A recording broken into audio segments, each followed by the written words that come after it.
সুপ্রিয় দর্শক মণ্ডলীর দেশ ও দেশের বাইরে যা যেখান থেকে আমাদের চ্যানেলে এই ভিডিওটি দেখতেছেন সবাইকে জানাই প্রীতি ও শুভেচ্ছা ও অভিনন্দন। আজকে চলে আসলাম তান্ত্রিক কবিরাজ তৈবুর হুজুরের চেম্বারে সিলেট বিয়ানীবাজারে। উনার মুখ থেকে জেনে নেব কিছু জানা অজানা তথ্য। আসসালামু আলাইকুম হুজুর। ওয়ালাইকুম আসসালাম। হুজুর ভালো আছেন আপনি? জি ভালো আছি, আপনারা ভালো আছেন? জি আলহামদুলিল্লাহ আছি ভালো। হুজুর আপনাকে দেখতেছি বিভিন্ন আয়োজন পাতি, কিতাব, মোমবাতি, আগরবাতি, এমনকি ধূপ, গোলাপ জল এগুলো নিয়ে বসে আছেন।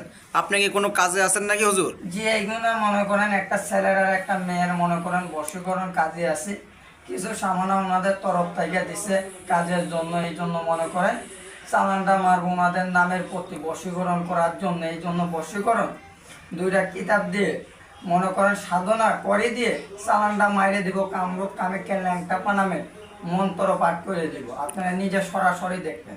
আচ্ছা আচ্ছা, আমার সঙ্গে যে দর্শকরা আছে তারাও সবাই দেখতে পারবে, এমনকি আমিও দেখতে পারবো। আপনি কি